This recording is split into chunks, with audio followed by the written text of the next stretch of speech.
Have you ever seen a situation, and I'm sure that most of us have, but have you ever seen a situation where religious rules or religious laws or religious commandments get in the way or are given priority over compassion? You seen this? And maybe for some of you, you've been a victim of this. You know, a religious tradition or custom or command, it gets twisted and misused and misapplied to mistreat people. And many of you, you've seen this. Many of you, you've been on the receiving side of this. But a more penetrating question is this: have you ever done this to someone else? Have you ever been guilty of this yourself? Have you ever been so focused on the rule or what the text said that you lost sight of what the rule was for or who the text was for? Maybe have you ever been so focused like on the speck in someone else's eye that or in some cases a whole group of people's eye that you've lost sight of the log in your own eye? And this happens, and it can happen to any of us, and it does. And if there's one thing that I think we would all agree turns the world off to Jesus, it's when they see judgmental, compassionless religious people, right? Today we're in part 3 of this series we've been in, the 7 signs. And we're tracking along with the disciple John as he journeys with Jesus. And one of the overarching themes to this series is this: that John did not choose to follow Jesus because of faith. He followed Jesus because of what he saw and what he heard. And because of what he saw and heard, he arrived at the conclusion eventually that Jesus was his Messiah. And once he acknowledged that Jesus was his Messiah based on what he saw and heard, at that point, he placed his faith in Jesus as his Messiah and as his Savior. But he didn't follow Jesus because of faith. He followed Jesus because of what he saw and heard.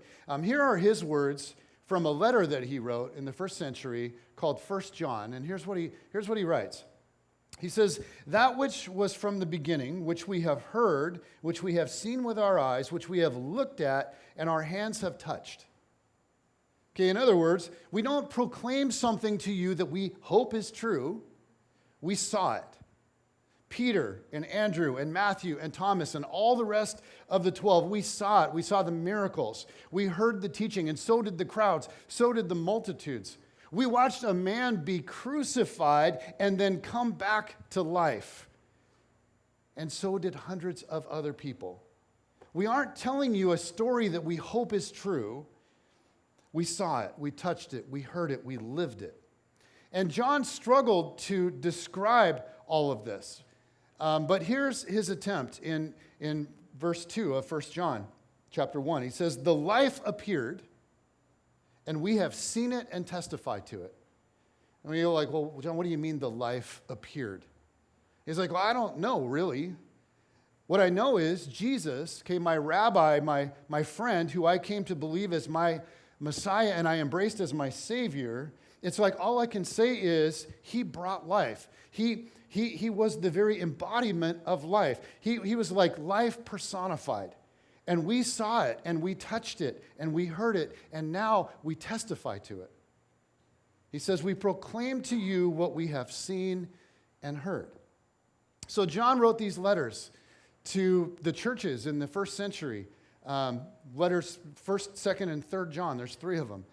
But when he was getting old, after testifying about Jesus his whole life, the other disciples were all gone. They had all been martyred. They'd been killed off. And John was getting old, and he was the only one left. And so apparently some people came to him, and they said, "John, like you're the only one left that was actually there, that actually saw it. And you've been telling these stories piece by piece over the years. But would you now dictate the whole story, like from beginning to end, so that it can be written down and it can be documented and it can be passed on?" And likely somebody else wrote it. He was old, probably had a hard time seeing even at that point, and he probably dictated it and someone else wrote it down. But it now comes to us as what we know as the Gospel of John. But John doesn't give us the story just so we'll know what happened, be able to recite the facts. He has an agenda for those of us that read the story. And at the end of the story, he lays out for us the agenda. And here's what he says. He says, "But these are written that you may believe that Jesus is the Messiah, the Son of God, and that by believing you may have life in his name." Again, he's like, I don't know what to say. After watching him and listening to him, I have concluded that he is the Messiah, that he is, and this is crazy, I know this is crazy, that he is the very Son of God. Not like, okay, we're all children of God, but he was like somehow unique. He was like God in the flesh. He is life personified. And he brought me to life in a way that I never dreamed possible. And so here's my hope, that by reading this, you too could somehow have life in his name, that you too could be brought to life. And so there is an agenda in the Gospel of John, but don't be confused. John didn't follow Jesus because of faith. He followed Jesus because of what he saw and what he heard. And now he says, I want you to see what I saw. And so he organizes the story of Jesus around 7 events. Okay, these 7 signs. And Jesus' miracles were more than, and this is what John wants to see, they were more than just random acts of kindness. They pointed to something. Specifically, they pointed to the identity of Jesus. That he was more than a rabbi, that he was more than a good teacher, that he claimed to be far more than that, and so he performed these signs as evidence of it. Now, we've already looked at the first 2 of the 7, and so today we're going to dive into number 3. So, here we go. The 3rd sign from John's Gospel. It says, "Sometime later, Jesus went up to Jerusalem for one of the Jewish festivals." Now, this is just meaningless, trivial stuff, but you can impress your friends with this. The reason it says they went up is this. Jerusalem, like most cities, was built on a big hill. Why would they do that? It's easy to defend, right? For military strategy. So whenever you're reading through and you see that Jesus and the disciples went up to Jerusalem, it's because they literally went up to Jerusalem. And it says, "Now there is in Jerusalem near the sheep gate a pool, which in Aramaic is called Bethesda, and which is surrounded by 5 covered colonnades." Okay, now John describes this in detail because, guess what? He's been there. He's seen it. And near one of the gates into the city, he says, there was this pool, and it was surrounded by 5 covered colonnades. So these colonnades were like open structures that provided shade from the sun, which in Jerusalem would be very helpful. So you have these pools with shade and cover, and you go, wow, that sounds really nice. And it does sound really nice, doesn't it? Like, even today, that'd be wonderful. And so this is the kind of place, you have to imagine right away, this is the kind of place that the rich and the powerful would want to be. Except there were all kinds of other people that gathered there. He says, here a great number of disabled people used to lie. The blind, the lame, the paralyzed. So here's this like beautiful tropical vacation pool area with shade, and it has become a gathering place for multitudes of people with various diseases and illnesses. And the reason was because there was a superstition about the water there. There were rumors that this pool had magical healing properties, and that every once in a while an angel would go into the water and stir the waters, and then the first person that would go into the water after that would be healed. And as the rumors grew, it attracted people that were desperate for healing. Okay, now it turns out that site has been excavated, and they found that there was a natural spring at the bottom of the pool. And so every once in a while, and this is the guess of many scholars, it would look like somebody was in there stirring the water. And so the rumor started that it was an angel, and apparently a few people somewhere along the way had experienced some kind of healing after going in the water. And so this legend grew, as legends do, and it went wild, and people came from all over. John says one who was there had been an invalid for 38 years. When Jesus saw him lying there and learned that he had been in this condition for a long time, Okay, so Jesus sees this guy, and apparently he kind of asks around, and people give him this story 38 years of suffering. So Jesus leans down and asks this man a powerful question. And I'm going to read the question, and then I'm going to ask you the question.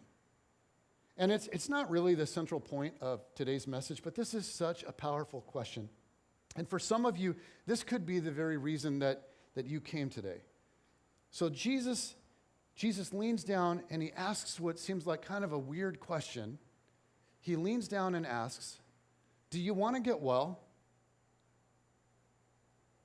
Do you want to get well? Do you want to get well? And so let me just ask you, do you want to get well? Not everybody does.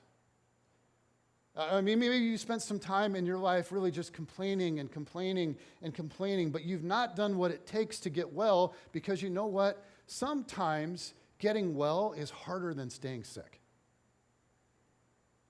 Sometimes getting help calls for more humility than staying sick. Sometimes if you stay sick, you get things that you won't get if you get well. So let me just ask you, and then we'll move on, whether it's a physical ailment or a habit that you just keep going back to, or maybe some psychological thing and that it just kind of defines you, let me ask you, do you want to get well? Do you want to get well? Or is the reason that you haven't gotten well simply that being sick, like staying in that habit, like continuing to be a serial dater where like every relationship ends up the same, is easier than getting help and making changes? This is a powerful question that Jesus asks. Do you want to get well? And this reveals something about Jesus. Like, he waits to be invited, even in obvious cases where people are in need. He waits to be invited. He wasn't just going to walk up to this guy and heal him against his will. So Jesus asks. And as it turned out, this guy like really, really wanted to get well. But he has no idea who Jesus is. Jesus is just some guy asking a question. So imagine this. You're staring into the eyes of the Son of God, and you have no idea. Sir, the invalid replied, I have no one to help me into the pool when the water is stirred. While I'm trying to get in, someone else goes down ahead of me. Can you imagine what that experience was like for him? Like day after day after day after day, coming to this place, hoping for healing. But he can't get himself to the pool and be the first one in after the angel stirs the water. Then Jesus said to him, get up, pick up your mat, and walk. Jesus says, yeah, you know what? Forget the pool. Just rise up. But it's the second part of this statement that really makes it a sign. Jesus says, pick up your mat and walk. And John, who saw all of this and is now recounting it at the very end of his life and remembering all of this, he says, at once the man was cured, and he picked up his mat and walked.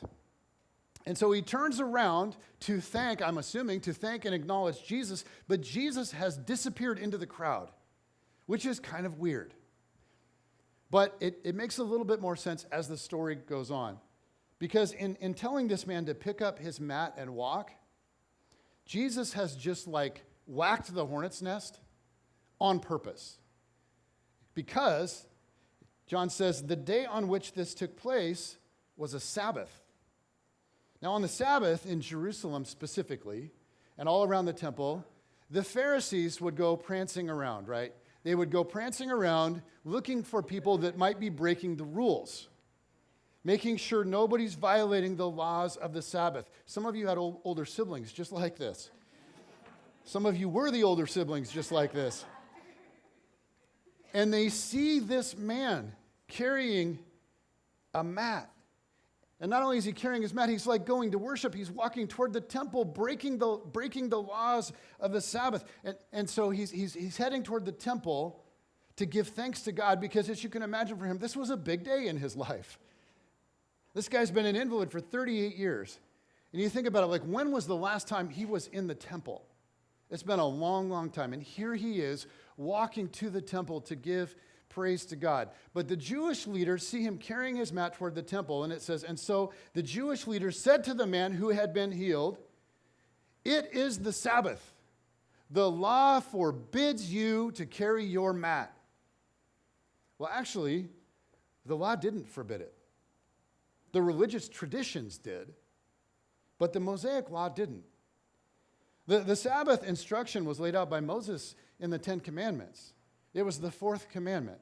And here's what it said. It said, "Remember the Sabbath day by keeping it holy. 6 days you shall labor and do all your work. But the seventh day is a Sabbath to the Lord your God. On it you shall not do any work." I don't see anything in here about carrying a mat. That's the command. It's pretty simple. It's pretty general, actually. But over the years, the Jewish leaders and rabbis talked about this, and they wrote about it. And this basic idea morphed into all kinds of laws regarding the Sabbath. In fact, there were 39 different categories, just categories of laws related to the Sabbath. And one of those was that you were not allowed to carry objects of a certain size more than a certain distance. And what Moses gave Israel was very simple and very broad. Remember the Sabbath day and keep it holy. 6 days you shall labor and do all your work, but the seventh day is a Sabbath to the Lord your God, and on it you shall not do any work. The point was, okay, here's the point. I think we all get it. Take a break from your job. Not take a break from compassion. But this is what happens. This is what so often happens with religious people, right? This is what happens when we ignore the why behind the what. And in the end, the rule enslaves people instead of serving them. But this breakdown doesn't just happen with religion. Okay, it isn't just religious people that have this problem. This is what happens when defending a theological system. This is what happens when defending an ideology. This is what happens when defending a political agenda. This is what happens when party loyalty takes priority over the people, okay, the people that these things claim to serve. This is what happens when embracing any of this stuff becomes more important than the people these things were designed to serve in the first place. The problem is, this is a very difficult thing to see in ourselves. And I'll show you what I mean. I'll bet that most of you, I'll leave some room, most of you agree with what I just said. But I'll also bet that most of you immediately thought about that other theological system. You thought about that other ideology, that other political agenda. You thought about the people from that other party, right? Some of you, come on now, some of you are like, boy, I hope the Republicans are in here listening to this. Right? Some of you are like, oh, I hope those liberal agenda Democrats are here soaking this up. Some of you are like, man, I wish my father-in-law was here. Like he's always ranting about politics and religion. So you know what I'm going to do? You know what? I'm going to send him the link. That's what I'll do. I'm going to send him the link. And then you're like, oh man, maybe I should have someone else send him the link. Because like if he connects me with the point, it's going to get ugly. Like then he's going to come after me. It's going to be a battle, which is what he always does. Everything's a battle. It's a battle about politics and religion. And that's why he really needs this. And this is what we do. We think, you hear something like this, right? You think about the other people. And some of you are like, oh yeah, you bring it, Pastor. Because boy, do they really need to hear this. Amen, Pastor. I just want to say before you like, amen, Pastor, can I just say, we all need to look in the mirror. We all need to look in the mirror. We all do this. And religious systems and political parties and agendas can be really, really good. So much of the good stuff, so much of what's moved our world forward has come through these kinds of vehicles. But if our loyalty to any one of these things trumps our love for actual people, then we've just essentially become the problem. We've just become the very thing that's damaging people. Okay, back to the story. The story continues. The Jewish leaders say, "It is the Sabbath. The law forbids you to carry your mat." But he replied, I love this. I guess he's feeling like bulletproof because he just got healed or something. But he replied, "Well, the man who made me well said to me, 'Pick up your mat and walk.'" Right? He's like, the reason I picked up my mat and walked is because, you probably don't know this, I was healed today. After 38 years of being an invalid, I was healed today, and you don't even know my story. Like, do you even care? And here's the thing. The man who healed me, can I just say he healed me, told me to pick up my mat and walk. Now, I know you have all these laws and stuff about the Sabbath, but I opted to go with the guy that healed me. Okay, not the guys who have been ignoring me my entire life.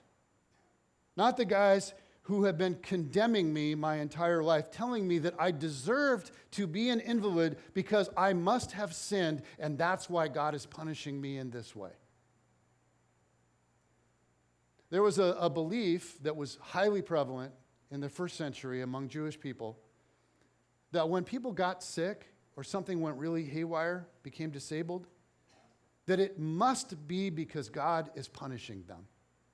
In fact, if a person was born blind, and we'll see this later as we go through John, if a person was born blind or with some other disability, it was believed that one of two things happened. Either the child must have sinned in utero, okay, or the mother must have sinned in like a big way during pregnancy. So imagine you have a child that's born disabled, and people are looking at you as the problem. I mean, can you imagine the effect that this kind of thinking had on compassion for people that were hurting? Like if you got leprosy or something really bad happened, the thinking was that you must have brought it upon yourself. And so people didn't really just rush in to help you. They condemned you. And it was a classic line of thinking that has been prevalent down through the millennium. And is still prevalent today. And it goes like this. Good things happen to good people, and bad things happen to bad people. But Jesus, it's interesting, Jesus went to the bad people, and he went to the sick people, and he went to the broken people, and he went to the hurting people, and he loved them. And he showed them compassion. He was life-giving to the multitudes, but he was infuriating to the religious elite.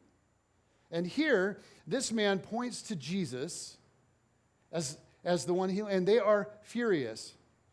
It says, but he replied, the man who made me well said to me, pick up your mat and walk. So they asked him, who is this fellow who told you to pick it up and walk? Who is this man? Who is this man who defies the law and defiles the Sabbath? Because if this man healed you, then he defiled the Sabbath as well. It's against our laws to practice medicine on the Sabbath. He should have waited one more day. Who is this man? But the healed guy honestly didn't know. I mean, he's not playing dumb. He doesn't know. The man who was healed had no idea who it was, for Jesus had slipped away into the crowd that was there. So this guy ends his conversation with the religious leaders.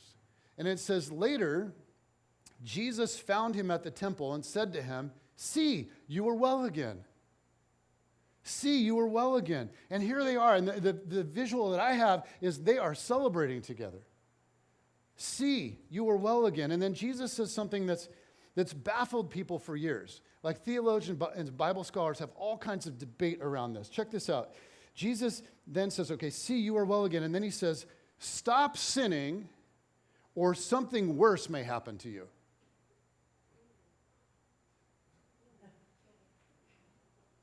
Is that weird? That kind of like unusual turn in the story? It's kind of weird. And Bible scholars have wrestled back and forth and debated this for years and years. And they want to know, like, well, what did Jesus mean here? Like, what was this man's sin? And what in the world would be worse than being an invalid for 38 years? Is Jesus talking about hell? Stop sinning or you're going to hell? But stop what sin? I mean, John hasn't even laid out for us what this man's sin was. I just want to throw something out to you guys.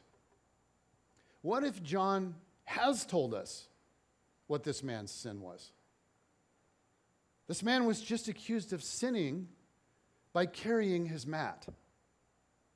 And now, Jesus has found him at the temple, presumably still carrying his mat. So rather than assuming Jesus is sternly warning this guy about some real sin, rather than assuming Jesus is talking about this guy like going to hell, just throwing this out there to you guys, what if Jesus was joking and using sarcasm?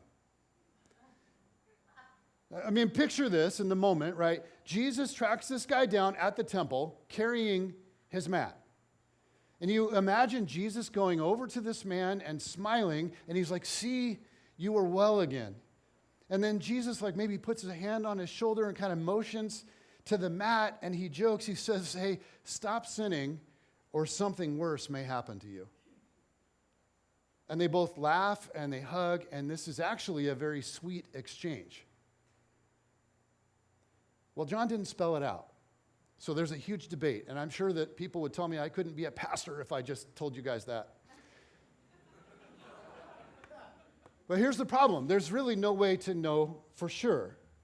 Stop sinning or something worse may happen to you. I just want to throw out there that is it possible that we, like in all our guilt, have sort of projected something into the story here? Is it possible that this was a sweet exchange and Jesus was using sarcasm? And yet we're pretty quick to move to condemnation and guilt. And some of you have been wrestling with that your whole lives. I mean, you think about your walk with Jesus, you think about Christianity, religion, and you never feel good enough. You never feel worthy enough. You feel like you don't measure up. You feel like you could never measure up. And it's been a massive barrier for you for years. Because whenever you think of God, whenever you try to conjure up an image of God in your mind, you feel ashamed. Church has always been a struggle for you. Maybe you haven't come in years, and maybe it's just been really a tension for you. Maybe you come, but it always just kind of feels not right. And I just want to say, what if when Jesus looks at you, like what if when Jesus looks at you, he just feels the deepest love? And what if he sees beauty and goodness in you that you can't possibly imagine? What if, like, despite all of your brokenness, and he knows about that and he cares about that, but what if, in spite of all of your brokenness, he refuses to give up on you? See, I think this is the Jesus that John came to discover in time. This is the Jesus John spent his life telling the world about. John himself had blown it a lot. He had blown it many times. We read in the Gospels that John was actually one of the guys that was really hungry for power. And as he followed Jesus, John was arrogant and he was competitive. And John, like all of the disciples, had so many issues. But in the end, he realized he was loved by Jesus. In fact, all through the Gospel of John, he never actually writes himself into the story. Like, he's there, right? He's in the story. He never actually writes himself into the story by saying, hey, me or I or the disciple John or John. Do you know how John refers to himself when he's in the story? Anybody know? The one whom Jesus loved, the disciple whom Jesus loved, the one whom Jesus loved. And we go, wow, he never got over it, did he? Even in his old age, he's just bragging. I don't think that's what he's doing. I don't think he's bragging. I don't think he's like, yeah, I was Jesus' favorite disciple.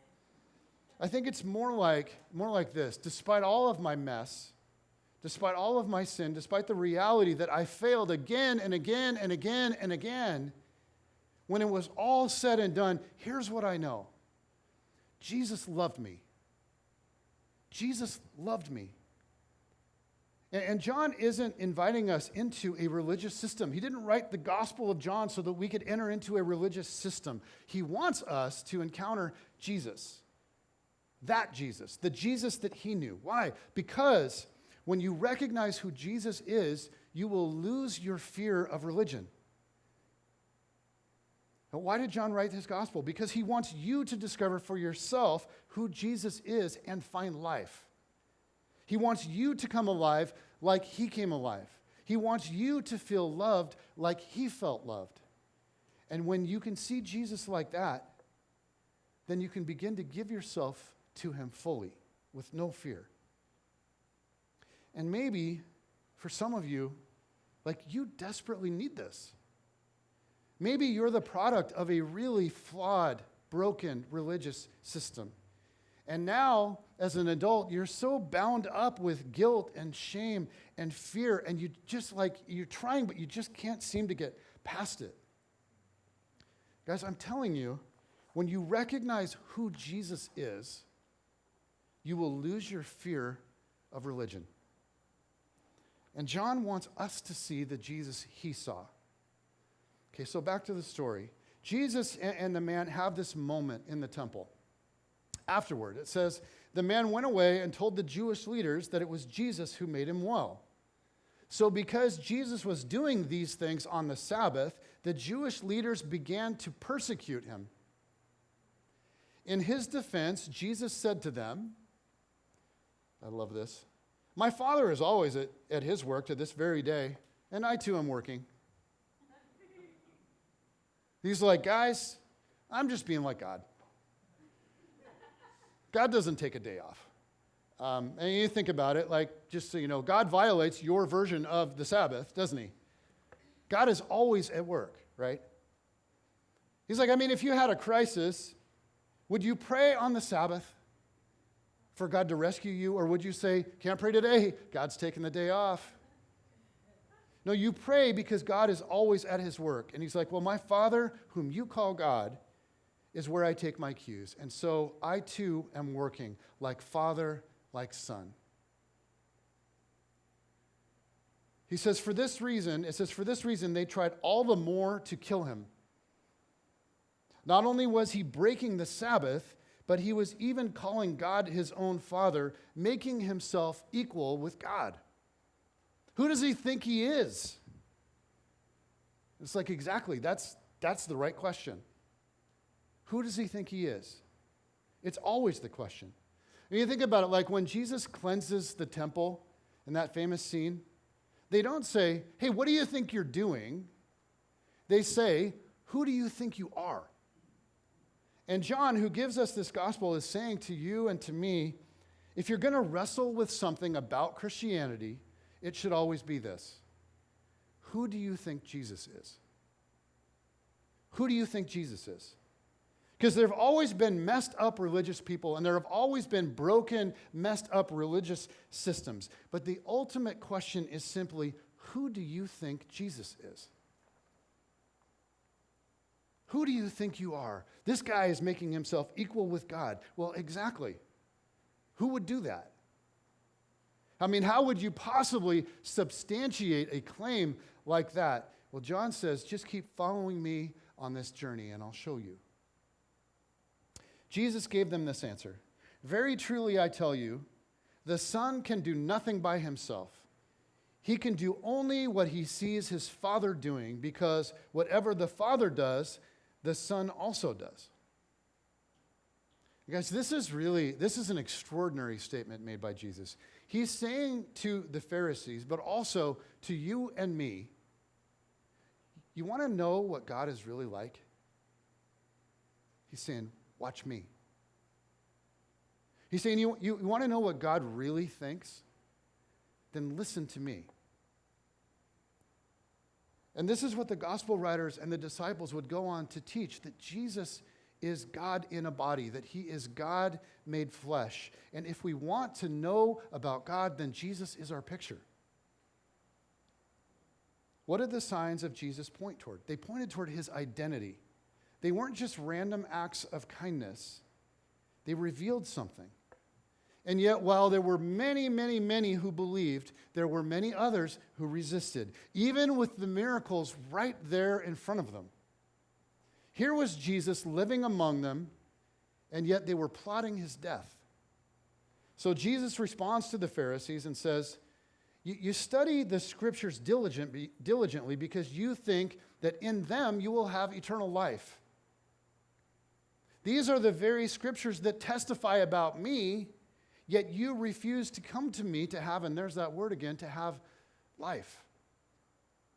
You read the scriptures, you study the scriptures, but you're missing the whole point. And Jesus was saying to these extremely, extremely religious men, for over 1,000 years, the prophets and the scriptures have prepared the way for what God would do. And now I'm here, I'm among you. Don't you understand? The scriptures that you study day and night, they all point to me, and yet you refuse to come to me. You think that you have life, will have life by knowing the scriptures. Not exactly. You have life by knowing me, the one the scriptures point toward. If you dismiss me, you miss it all. I understand that it's been hard up until now, that all you had was the text, all you had was ancient writings, but no more, because I'm here. God is among you. To use John's famous expression, the Word has become flesh. And he's like, guys, don't you see it? The scripture pointed to me, and guys, I'm standing right in front of you. And John would say, that's why I followed. That's why I believed. I don't know how to say it exactly, but you guys, I gazed into the eyes of life. And that's why I wrote this gospel, that you too might find life. The religious leaders couldn't stand Jesus violating their rules and their customs. They couldn't stand Jesus doing and saying things that were outside of their religious box. The religious leaders prioritized commands over compassion, and they plotted and orchestrated until they got Jesus executed. And in every generation, and we see this, in every generation, religious leaders and religious people have missed the point. The point is love. The point is life. The point is compassion. The point is Jesus. It's always about Jesus. Religious institutions are not the point. Religious systems are not the point. And some of you desperately need to hear this. You need to hear it because those things and your interactions with them are holding you back. I mean, you think about Christianity as you've seen it. You think about Christians as you've seen them. And you're drawn to Jesus. You're drawn to Jesus, but you don't want to be a part of that, right? You're drawn to Jesus, you like Jesus, but you don't want to become like them. And so you're holding back. Just holding back. And if that's you, if you can relate to that, like do you ever find yourself hesitant with your faith because of religious systems? I just want to close with a question. This is a simple question. What if being a follower of Jesus is just about Jesus? And what if his invitation to you is what it's always been? What if he's saying to you exactly what he's always said? What if he's simply saying to you, follow me? Follow me. Because if that's the case, you got to decide, are you going to be hesitant? Or are you going to go all in?